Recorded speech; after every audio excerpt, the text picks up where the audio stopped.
Dnes vám predstavíme Bratislavský kraj. Najmenší, ale ekonomicky najsilnejší kraj. Bratislavský kraj je zvláštny paradox. Je to najbohatší región Slovenska, ale zároveň región, kde sa ľudia sťahujú do satelitov, stoja denne v kolónach a mladí platia za nájom ako v zahraničí. Dnes sa pozrieme na to, prečo je Bratislavský kraj ekonomický motor Slovenska a či sa ten motor nezačína prehrievať. Takže hlavným predpokladom rozvoja je strategická poloha. Sme v tesnom dotyku s Rakúskom a Maďarskom, čo z nás robí unikátny cezhraničný úzol. V krajine je najvyššia koncentrácia vysokých škôl a vedeckých inštitúcií na Slovensku. Náš potenciál už dávno nespočíva len v vlastnej práci. Od montážnych liniek prechádzame k výskumu, vývoju a inováciám. Bratislavský kraj je centrom slovenskej startupovej scény. Práve tu vznikajú nápady, ktoré majú ambíciu meniť globálny trh. Ale úspech má svoju daň. Nedostatky kraja sú vidieť každý deň na cestách. Ráno, po obede aj večer stojíte v zápchách, infraštruktúra jednoducho nestíha tempu rastu mesta. Z Bratislavy sa síce za hodinu dostanete do Viedne, ale niekedy nie je isté, či sa za tú istú hodinu dostanete z Petržalky do centra. K tomu si pripočítajte extrémne ceny bývania. Mladí ľudia majú prácu, ale byt si dovoliť nemôžu. A výsledok? Talentovaní študenti a odborníci odchádzajú do Česka alebo Rakúska za lepšími podmienkami. Región ľudí síce láka, ale nevie si ich udržať. Aby sme však tento potenciál využili naplno, musíme zvládnuť vlastný rast. Výzvou zostáva dostupnosť bývania a kvalita života. Ak chceme udržať talenty, kraj musí byť nielen miestom na prácu, ale aj skvelým miestom pre život. Ale tento rast má svoju cenu. Bratislavský kraj čelí 3 hlavným demografickým problémom. Suburbanizácia, satelitný efekt. Tisíce mladých rodín sa sťahujú do dedín v okolí Senca a Pezinka. Výsledok? Tieto obce nafúkli svoj počet obyvateľov o stovky percent, ale infraštruktúra nestíha. Chýbajú školy, škôlky a lekári. Dopravný kolaps. Tým, že sa ľudia vysťahovali za mesto, vznikol fenomén dochádzania. Každý deň sa do Bratislavy valia 10 000 aut. Trh nehnuteľností je pod obrovským tlakom, keďže záujem o život v kraji výrazne prevyšuje počet dostupných nehnuteľností, ceny bytov sú tlačené do extrémnych výšok. V praxi sa tak vlastné bývanie stáva pre bežného človeka luxusným tovarom. Eurovie je perfektný príklad toho, ako vyzerá ekonomika služieb v praxi. Nie je to len nákupné centrum, je to kombinácia obchodu, gastronómie, turizmu a moderného mestského života. Denne sem prichádzajú tisíce ľudí nakupovať, pracovať alebo len tráviť čas pri Dunaji. Presne toto vytvára veľkú časť príjmov v Bratislavskom kraji. Trh práce tu funguje v inom režime než zvyšok Slovenska. Nezamestnanosť prakticky neexistuje. Drží sa na úrovni prirodzených 3%. Platy sú tu o 1/3 vyššie ako celoslovenský priemer. No má to háčik. Firmy bojujú o každého jedného kvalifikovaného človeka. Kraj je dnes doslova hladný po talente. A keď sa skončí pracovný deň, príde na rad kultúra. Bratislava má množstvo divadiel. Jedno z nich je Slovenské národné divadlo Za nami.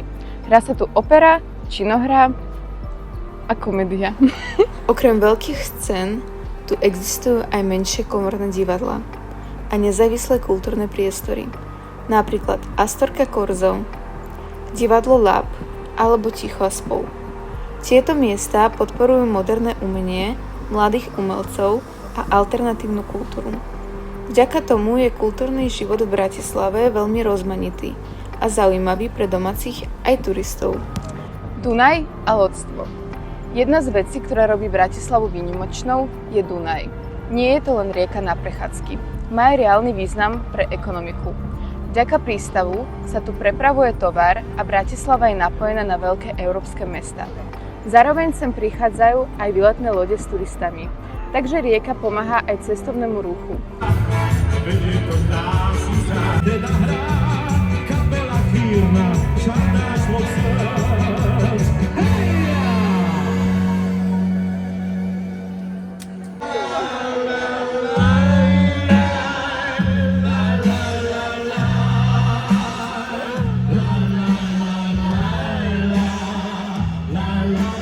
Toto je STU.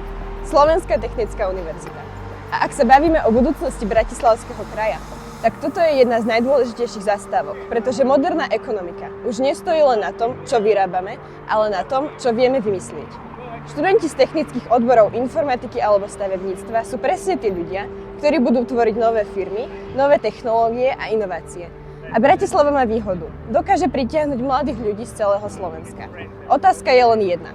Koľky tu po škole aj ostanú? Takto? Jasné. Hospodárstvo tu stojí na dvoch silných pilieroch. Na jednej strane sú to moderné služby, bankovníctvo, telekomunikácie a IT centrá, kde sa tvoria riešenia pre celý svet. Na druhej strane je tu gigantický priemysel od najväčšej automobilky v regióne až po strategické spracovanie ropy. Táto diverzita robí kraj odolný. Jednou z najvýznamnejších fabrík v regióne je Volkswagen Slovakia v Bratislave. Tento závod patrí medzi najväčšie automobilky v Európe a vyrábajú sa tu rôzne modely aut pre celý svet. V regióne však nájdeme aj ďalšie výrobné podniky, napríklad Slovnaft, ktorý sa zameriava na spracovanie ropy a výrobu palív. Ide o jeden z kľúčových priemyselných podnikov na Slovensku. A potom je tu Senec, logistický unikát. Obrovský areál, kde majú svoje sklady desiatky firiem ako DHL, Tesco či Alza.sk. Každý balík, každý kus tovaru, ktorý putuje k vám domov, pravdepodobne prišiel cez tieto brány.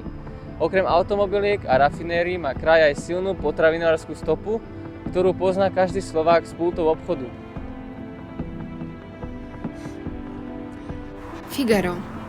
Výroba čokolády a cukroviniek ako Figaro, Milka alebo orieškové dráže. Fabrika stojí na Račianskej ulici v Bratislave už 10 ročia. A vôňa čokolády je neodmysliteľnou súčasťou tejto štvrte. Je to jedna z malých historických tovární, ktorá stále funguje priamo v širšom centre mesta. Rajo. Výroba mlieka, jogurtov, masla a smotany. Sídli v mestskej časti Ružinov. Dnes sú súčasťou nadnárodnej skupiny Megl a sú najväčším spracovateľom mlieka na Slovensku. Ich produkty nájdeš v každej domácnosti a určite aj v tej tvojej. A toto je Národná banka Slovenska. Symbol toho, že Bratislava nie je len obyčajné mesto, ale aj finančné centrum krajiny. Práve tu sa riešia veci ako menová politika, stabilita finančného systému a dohľad nad bankami. Je to zaujímavé, lebo Bratislavský kraj je miesto, kde sa sústreďujú banky, poisťovne a veľké finančné inštitúcie. Hoci sa veľká časť peňazí na Slovensku fyzicky vyrába inde, rozhoduje sa o nich často práve tu. Vysoká koncentrácia výroby a dopravy si vyberá svoju daň na životnom prostredí. Najviditeľnejším dopadom je kvalita ovzdušia. Tisíce aut, ktoré denne prúdia do centra, nie sú len o zápchách, sú o emisiách a mikročasticiach prachu, ktoré dýchame. Doprava je dnes v našom kraji jedným z najväčších znečisťovateľov. Potom je tu dedičstvo minulosti. Jedna z najnebezpečnejších environmentálnych záťaží na Slovensku. Stará skladka chemických závodov v Podunajských Biskupiciach. V 60. rokoch sa sem vyviezli tisíce tón vysokého toxického odpadu. Bez izolácie, bez kontroly, priamo do vyschnutého koryta mlynského ramena. To, čo bolo vtedy pohodlným riešením pre priemysel, sa stalo nočnou morou pre dnešok. Nebezpečenstvo je neviditeľné. Toxický mrak látok ako herbicídy či pesticídy sa podzemnou vodou šíri smerom na Žitný ostrov, našu najväčšiu zásobareň pitnej vody. Zatiaľ čo na periférii kraja duní ťažký priemysel, v centre Bratislavy vyrastol úplne iný svet. Svet moderných služieb, kde sa namiesto kovu a plastov spracovávajú dáta, globálne financie a IT riešenia. Toto je Twin City, jedna z najvýraznejších business zón v Bratislave.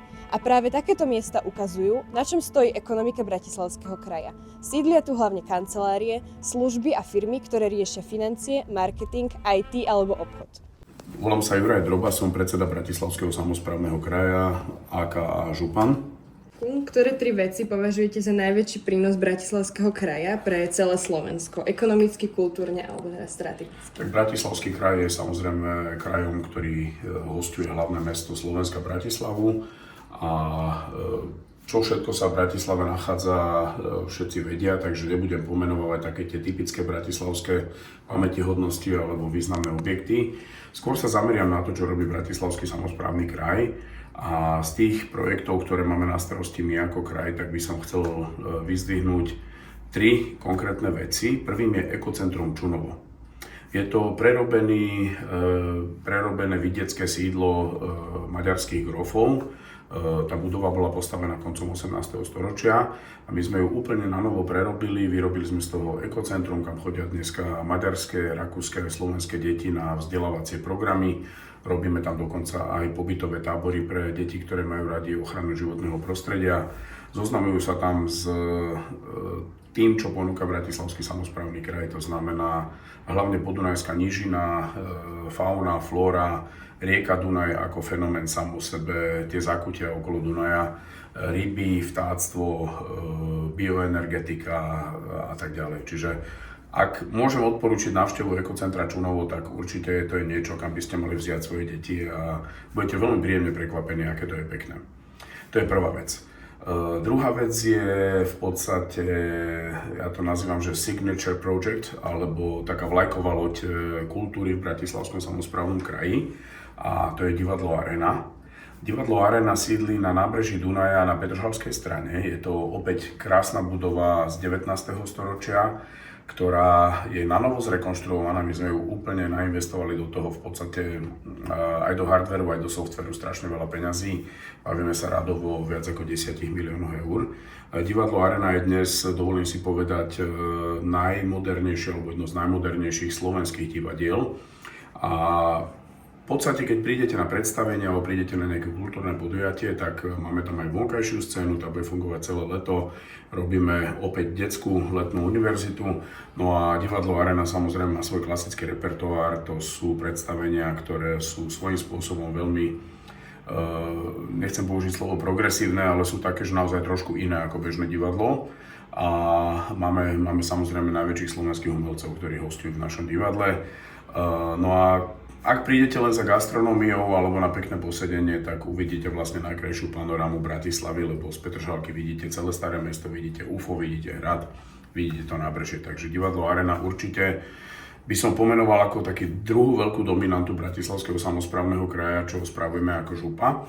No a tretím, keď pôjdeme trošku mimo mesta Bratislava, tak by som spomenul Seneckú synagógu. Je to perla v centre Senca, je to krásna budova, opäť na novo zrekonštruovaná.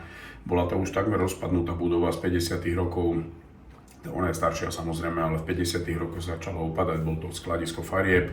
Potom to bolo úplne zanedbané a my sme to na novo celé vynovili. Opäť velikánska investícia, viac ako 5 miliónov eur. A tá Senecká synagóga je naozaj niečo, čo musíte vidieť. Dneska to je kultúrny stánok, konajú sa tam koncerty, čítačky, rozhovory s umelcami a je to taká duša Senca, ktorú sme vytvorili a vdýchli sme Sencu vlastne v tomto úplne nový život. Takže ak mám vybrať také 3, tak to sú také moje 3 srdcovky. Máme toho samozrejme strašne veľa, robíme na veľa projektov ako Bratislavský samosprávny kraj, ale toto sú moje 3 srdcovky. Dobre, a naviažem možno trošičku k tým projektom. Ak by ste mali neobmedzené možnosti, tak akú prvú zmenu by ste urobili v Bratislavskom kraji? No, treba veľmi dobre rozmýšľať nad kompetenciami toho, čo má na starosti mesto, kraj a mestská časť, alebo mestské časti, alebo obce a mesta, hej. Čiže ja by som teraz mohol tu snívať o tom, že spravím diaľnicu, podzemný tunel pod Karpatmi a tak ďalej, ale to sú veci, ktoré sú v kompetencii niekoho iného. Myslím si, že ak by boli neobmedzené možnosti, tak by som určite odľahčil dopravu v rámci mesta. A to by sa dalo urobiť tým, že sa poprepájajú diaľničné križovatky, to sa práve deje. Vybudovali by sme tunel pod Karpatmi tak, aby vlastne celá doprava, ktorá prichádza zo stredu a východu Slovenska po D1, aby mohla ísť rovno na D2 smerom do Čiech a aby teda nezaťažovali prístavný most a Bratislavu. A určite by som zainvestoval veľmi intenzívne do rekonštrukcie a obnovy kultúrnych pamiatok a kultúrneho dedičstva. Takže zrúcaniny, hrady, zámky, kaštiele, toto je niečo, čo máme naozaj unikátne ako Bratislavský kraj.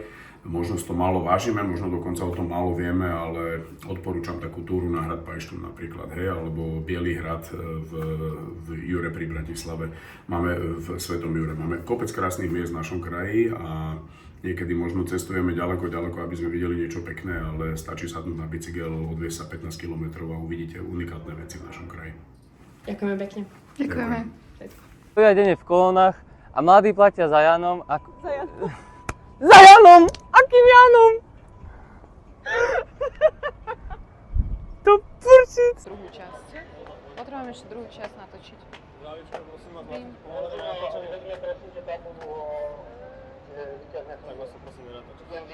A je nejaký zákaz na... Rozprávaj, nie? Čiernu rúžičku. Extrém. No. Bratislava má množstvo divadiel. Jedno z nich je Bratislavské národné divadlo. Slovenské národné.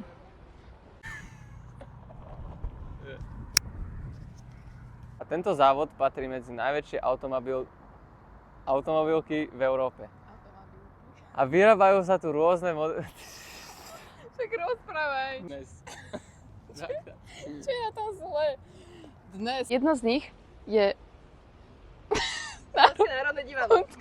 Už povedal, hospodárstvo to stojí na dvoch silných pilieroch. A keď budeš hovoriť o mlieku, tak ja spravím toto, dobre? A keď budeš hovoriť o nejakej vôni, tak ja že... Dobre, tak ale to sú... Dnes?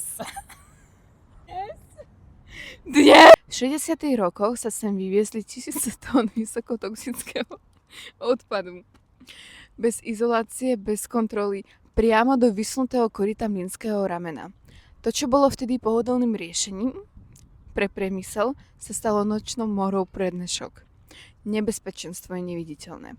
Toxický mrak látok ako herbicídy či pesticídy sa podzemnou vodou šíri smerom na Žitný ostrov, našu najväčšiu